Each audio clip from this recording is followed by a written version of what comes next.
James chapter 5, verse 10. As an example, brethren, of suffering and patience, take the prophets who spoke in the name of the Lord. We count those blessed who have endured. You have heard of the endurance, the steadfast perseverance of Job, and have seen the outcome, that is the end of the Lord, or the goal of the Lord's dealings, that the Lord is full of compassion and is merciful. This is one of the strongest words for mercy and compassion in the New Testament. Now, turning to the section we're reading in Power with God, chapter 3, Job 1, 6 through 11. Now there was a day when the sons of God, these are angels, came to present themselves before the Lord, and Satan, or the adversary, also came among them. The Lord said to Satan, "From where do you come?" Then Satan answered the Lord and said, "From roaming about on the earth and walking around on it." The Lord said to Satan, "Have you considered, or set your heart upon my servant Job? For there is no one like him on the earth, a blameless and upright man, fearing God and turning away from evil." Then Satan answered the Lord, "Does Job fear God for nothing? Have you not made a hedge, that is a protection and blessing, about him and his house and all that he has on every side? You have blessed the work of his hands, and his possessions have increased in the land. Put forth your hand now, and touch all that he has, and he will surely curse you to your face." Then verse 12, Then the Lord said to Satan, "Behold, all that he has is in your power, under your authority. Only do not put forth your hand on him." So Satan departed from the presence of the Lord. And then Job 2, 9 and 10. And the second time the Lord appeared, Job was struck with disease and affliction.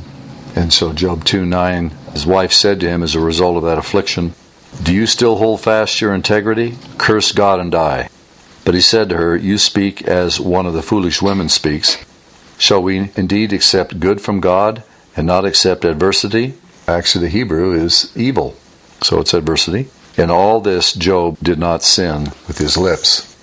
And in Job 42, after the Lord had appeared to Job and interrogates Job, Job comes to a conclusion after the Lord had revealed himself. Job 42 and verse 7 and 8 came about after the Lord had spoken these words to Job, that the Lord said to Eliphaz the Temanite, "My wrath is kindled against you and against your two friends, because you have not spoken of me what is right, as my servant Job has. Now therefore take for yourselves 7 bulls and 7 rams, and go to my servant Job, and offer up a burnt offering for yourselves, and my servant Job will pray for you. For I will accept him, so that I may not do with you according to your folly, because you have not spoken of me what is right, as my servant Job has." And the Lord restored, verse 10, the fortunes of Job when he prayed for his friends, and the Lord increased all that Job had twofold. The Lord increased all that Job had twofold. Job is introduced to us as a man in great fullness, fullness of possessions and of wealth, fullness of good works and of personal righteousness, and standing before God in acceptance. Then there begins a course in his experience, the meaning and the secret occasion of which is altogether hidden from him. He knows not why, nor the wherefore, but he finds himself suddenly in the course of being stripped of everything.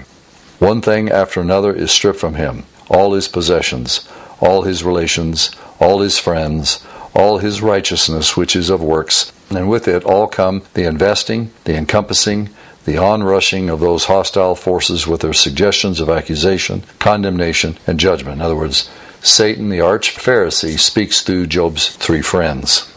There is an encompassing of spiritual antagonism and of a spirit of death, which God, hidden, withdrawn from behind the clouds, and Job is left stark, bare, apparently alone, a stripped and afflicted man, oppressed in spirit, bewildered in soul, and in anguish of body. The circle of all his relationships narrows to the closest, the nearest, his own wife, who bids him renounce God and, in so doing, surrender his life, for that is what it is meant. The man has come right down from a great height and a great fullness to a very deep depth of utter emptiness, weakness, helplessness, and is as good as dead. In the course of that history, a transition takes place.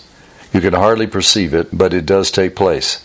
It is a transition from a righteousness which is of works to the righteousness which is of faith. Whereas earlier he pleads his own cause on the basis of his own righteousness and his own works, you find him being stripped of all that, and at the end of it all, he is saying, "Wherefore I abhor myself," Job 42:6. Yet he is still holding on to God, but this is a righteousness which has no foundation in his own goodness and works now. It is a righteousness which is by faith in the mercy of God. With that transition, that change from one basis to another, something else has happened. Satan has gradually been edged out of court. At the beginning, Satan is there in full power, or almost so, with a great deal of liberty, doing pretty much as he likes. Then there is an almost imperceptible point at which Satan has stepped out of the scene, or been dismissed from the scene, perhaps, and Job is left alone with God. Satan has had all his ground taken away. He has had to withdraw and give up the fight. He is completely worsted. Then comes resurrection from the dead into a place of new spiritual power, opening the door for God to come in a new way, investing Job with new fullness, which is not now the fullness of his own works, but the fullness of divine grace, not the fruit of his own labors, but the gift of God, not what he himself has brought about, but what God has given him. That is Job's spiritual history in a few words. He became a priest, and he was used by God to reconcile those three friends to God who had sinned against God when they sinned against Job. And so Job was raised up, and he became a mediating priest on behalf of God to Eliphaz, Bildad, and Zophar. Christ's humiliation and exaltation. In saying that, we are able to look further and discern another, with a capital A greater than Job, standing in his own fullness and all his own rights, accepted with God, of whom God could say, "There is not another, not only in the earth, but in the universe, like him." And then because there is something in the universe that is evil, something that has to be undone, to be robbed of its power and put out of court, that one in all his fullness is steadily stripped and laid bare in the vortex of this terrific controversy. Picturesque words are used to describe these forces of evil. They compass me, the Messianic Psalm declares, they compass me and circled me like bees, Psalm 18:12. The whole scene is set in a spiritual realm where the forces of evil are rampant, accusing, condemning, judging, appraising. It is an atmosphere of terrible antagonism and terrible spiritual death. He is brought right down, crucified through weakness, 2 Corinthians 13 and verse 4. Stripped, stark naked, emptied, with God's face hidden behind the cloud. Thou hast forsaken me. You can almost hear that in Job from time to time. Thou hast forsaken me. How much more real was that in the case of this greater one? Having put off from himself, or stripped off, like an old worn-out garment, the principalities and powers, he made a show of them, a public demonstration, openly triumphing over them in it, that is the cross. Colossians 2:15. They are ruled out of court. The great spiritual opposition has been brought low. And up from the grave he arose back to a place of new power, opening the door for God to come in a new way and make him a minister to his own brethren with a new significance, investing him with all the heavenly fullness. It is in principle the same as Job's experience. And I follow up with this, a brief reading from Once and for All, The Confession of the Cross by Tom Smale. We'll see something more about a dilation of what happened on the cross that resulted in this new experience, not only for Jesus as the second man, the Lord from heaven, but that new experience is the very foundation that we become a new creation, and is the foundation in the beginning of that which is the basis of our new birth, which is the resurrection of Jesus Christ from the dead. Paul's stripping and filling. The principle is repeated in much more limited ways. Read that little letter to the Philippians and hear the apostle speaking about the fullness which was his, the righteousness of works. He could speak all about being full, about the time when he had all things which were gained to him. That's Philippians 3. And then this man was stripped of it all. There is no man in the New Testament who speaks more of his own unrighteousness and unworthiness and the worthlessness of the righteousness by works than does Paul. He was stripped of it all, everything in this life, everything natural, his own ability to accomplish anything, to achieve anything. And yet with all the suffering and all the terrific assaults of the evil powers upon that man, we see him living in the power of a resurrection, of an ascension union with Christ, which says, I have all. Philippians 4:8. All things are yours. 1 Corinthians 3:21. All things are ours. You see, this is the same principle. Through suffering to glory. In saying that, you have got to the heart of this whole matter of what is power with God. What is the ground upon which God comes in? It is just contained in that phrase, through suffering to glory. You find that all through the New Testament. In 1 Peter chapter 5, he says, a fellow elder of the sufferings and of the glory to be revealed. Sufferings and glory. 1 Peter 5:1. Job suffered for the rights of God. That is the point. He did not know it, but that is what it meant.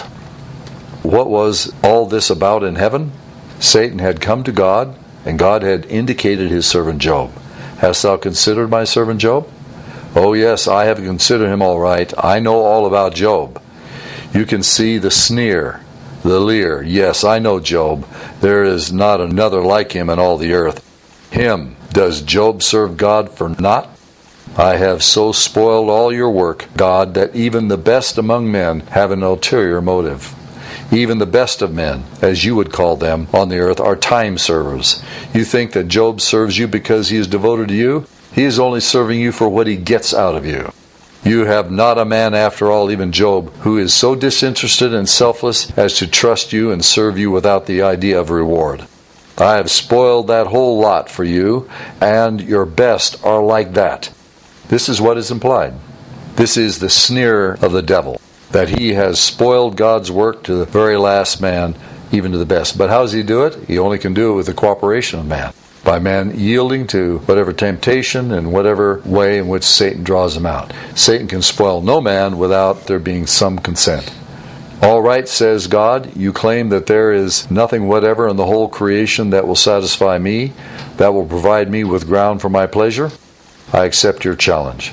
I take away the hedge that you talk about. You go and touch him. Touch all that he has first of all. You know the story. One thing rushes upon another. Read that first chapter again and see the repetition. While he was yet speaking, there came also another. Someone else came with another terrible tale of woe. One thing on another. Before one thing is through, there is another. There's about 4 waves of repetitive disaster. All that he has is taken. Sons, daughters, cattle, camels, sheep, everything. Yet, in all this, Job sinned not with his lips. Satan has to come back again. Well, what about it, says the Lord? What about Job? Oh yes, but you put forth your hand and touch his body. Very well, go and touch his body, but touch not his life. You must spare his life. And the Hebrew says, I've appointed you as guardian. Yes, it is becoming very deep and terrible. You know what happens? The terrible physical affliction, and then his wife saying, doest thou still hold fast thine integrity? Renounce God and die. Put an end to it all. Oh, Satan is behind all this so subtly. Satan has been forbidden to touch Job's life, but he has come around in such a way as to try to get him to take his own life. It's interesting, his wife wasn't demon-possessed or even demonized. He didn't even say his wife was a foolish woman, but her speaking was like one of the foolish women. She was a wonderful wife. And she stepped into the area of the flesh, or pain, or whatever it was. Satan was able to speak to her without her even knowing it, without there even being a stronghold. She stepped off in the flesh, and Satan spoke through her. Satan is after his life, but he does not get it, and Job goes through this terrible experience, this devastating time. We do not know how long it lasted, but it must have been a long time and been very drastic. But in the end, Satan has not proved his case. Through the very work of Satan, through the very discipline, God has only changed the ground from one which could not ultimately stand up to him, that of righteousness which is of works, and in his case, Job's self-righteousness. So he's changed from self-righteousness, the ground of works, to a ground which does stand up to God. It is a marvelous thing to see that the very ground that makes it possible for God to be glorified and justified and vindicated, the ground of righteousness, which is according to faith, was the ground on which Satan forced Job. Satan forced him. It took time, but he was forced to that ground. There is the sovereign hand of God. The Lord is, may I use the word, very clever. Satan thinks he is clever. The Lord can outwit him. Like Dr. Michael Lake stated, that the devil is playing checkers while the Lord is playing three-dimensional chess. What we must get at this point, we see the spiritual history in the transition from the objective to the subjective, from the outward to the inward, from the hearing of the ear to the seeing of the eye. I have heard of thee by the hearing of the ear, but now my eye sees thee. From the righteousness which is of works to the righteousness which is according to faith. We see that transition as an essential thing to give God His ground. God served through suffering. Now the point is that there is a service, that is a ministry to God, which lies in an altogether different realm from the realm of this earthly and temporal. My servant Job. He is God's servant, but the real service of Job's life was fulfilled in a spiritual realm out of sight, and I'd add, completely unknown and veiled to him. It was fulfilled through temporal things, it is true, but there is a background to all this. These were not just happenings in his life, the ordinary misfortunes that could overtake any man. Something is happening in the unseen, in another realm where, through all this, God is being served or ministered to in a peculiar way. What is the object? What is the end in view? It is just this. God must eventually be vindicated in creation by having glorified humanity. When God undertook to create man, He undertook all the responsibility and all the liability of creating man, and it was a tremendous liability. We'll see more of that later on. You get down into the depths with Job, and sometimes you will ask ultimate questions. You created me, I am your responsibility. I lay the responsibility at your door, God says. I accept that. And when I undertook the responsibility for creating man, I did so with the unalterable determination to have man glorified at the last. A glorified humanity is the only thing that will vindicate me. And that glorification comes from justification, sanctification, and then finally glorification. Satan has done everything in his power to defeat God in that intention of a glorified humanity. The whole battle in the unseen has to do with that. And the very work of Satan is being sovereignly used by God toward that end.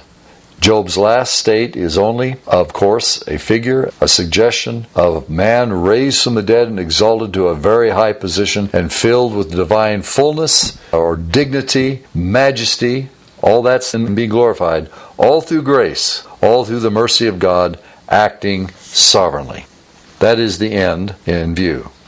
Now, in the unseen, something is going on in relation to that. And God is being served through the sufferings of His own people in this way, that He is being vindicated. What do we mean? We are the Lord's people, and we have not only been saved in order to be saved, but in that old, very hackneyed phrase, we have been saved to serve. God knows that means a great deal more than most people think when they talk about serving the Lord. Read the book of Job and see what serving the Lord is. The very highest service that could be rendered to God was God's own vindication, the rights of God in man, God's vindication in creation, and that whole drama played out before the court of heaven, and principalities and powers both fallen and elect in heaven. This was not a matter of running about, taking so many meetings, preaching all over the place, and doing many things which are called service. Sometimes it means being stripped of everything and being put through a deep and terrible experience in which God can do something in us that makes possible the glorifying of humanity, investing man with glory so that at the last, with a glorified humanity, God can say, I am vindicated. I am justified in having created man. Does this not justify me? While we at the moment cannot grasp all the eternal significance of it, we know this thing in principle. It is working out in principle, in minute forms and ways with us. The Lord allows us to come into a very deep and dark affliction and suffering where we are deprived and stripped of so much.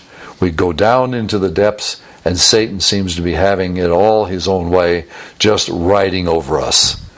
The Lord seems to be so far away and so hidden, and yet, in His faithfulness, He is doing something in us. We do not know what it means. Our constant cry is, why? Why this? We go through it, and then we come out of it. It is a phase, and we come out with a measure, with spiritual wealth, with a new knowledge of the Lord. We come out with our souls purified into a new place with the Lord, and as we look back on it, we say, well, It was pretty bad, but it was worth it. It was terrible, but I have something which justifies it. I know today as I could not have known by any other way, and really I justify God. I go down before the Lord saying that He is right. He has effected something that would not have been effected in any other way, and it is worth having. What is more, that is being tested and standing approved. What is more, I am now in a position, like Job, to stand before God on behalf of others. There are others in desperate need, and they are not going to get through. Job's friends could not get through with God. They would not have got through but for Job. He stood before God for them in a place of power and influence. Job is a type of Christ, and as we take a look at Thomas Smale, what Jesus had to go through as man, that which would vindicate God on behalf of man's sinful state, but also bring man to a place where he is vindicated with God and exalted with God. The whole drama of Job is a parable of Christ and his sufferings. And who were Jesus' three friends? The Pharisees, the self-righteous religious Pharisees. They were actuated by Satan himself. So he stood before God for them in a place of power and influence. God was right after all because of the outcome of that experience, the values that have come from it, the knowledge of the Lord, the spiritual strength, the ability to help others. That justifies God in His ways. That is true of many of the Lord's people in fragmentary ways. But it is also the whole history of Christ in union with His church, and of His church in union with Him in a true spiritual position. It is the history of the church, the Lord's people going through a terrible, grueling time at the hands of the devil, under the sovereignty of God, out of which the church becomes a glorious church, not having spot or wrinkle or any such thing. Ephesians 5:27. When He shall come to be glorified in His saints, ensphered in His saints, literally, and to be marveled at in all them that have believed. 2 Thessalonians 1:10. That is the Lord having all the glory out of all the suffering. Is that your experience in a small way? I think you can see something that touches you. But do you recognize the upshot of it? God is saying that this is what He requires in order to be able to move in. Job represents the ground that he needs. Job represents that which is power and influence with Him. What is that? It means being prepared to suffer with Him, prepared to suffer for God's rights.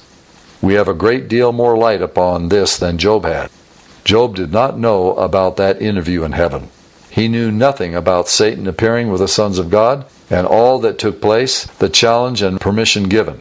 He didn't know about God initiating, "Have you considered my servant Job?" God initiated it. All he knew was that these things were happening. His cry is the cry of a man in the dark without any explanation, and that is very helpful to me. There is a difference drawn here between the bewildered, perplexed, confounded arguments, statements and words of a man under terrible pressure and sin. Job says some pretty hard things, even to the Lord, and you wonder how God could support that, stand alongside of that.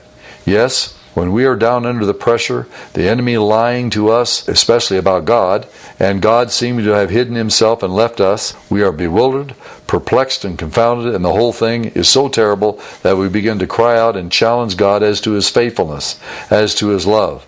We begin to question God, and Job did that. Take heart. God does not call that sin.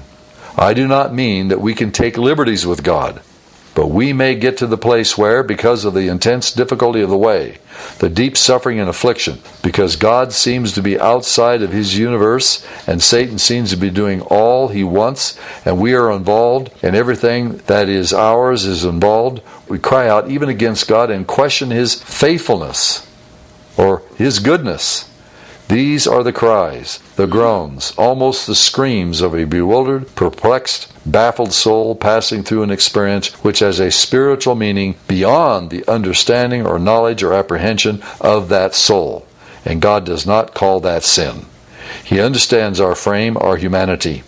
It would have been sin if Job had done what his wife told him to do, to renounce God. That is sin, and Satan would try to drive a soul there. But God is sovereign here, and that is not Satan's right. We may go a long way towards that point, but God has the matter in hand. He has not allowed it to come to pass. I think it is a wonderful thing when you read all that Job has to say, to hear God saying that in all this Job sinned not with his lips. God is standing by Job. This, after all, a marvelous triumph of faith in God, because although Job does go down and does say some very hard things, it is not long before he is up again and saying other good things. His faith is having a terrible time, but he is constantly coming up again, and his faith triumphs through it all.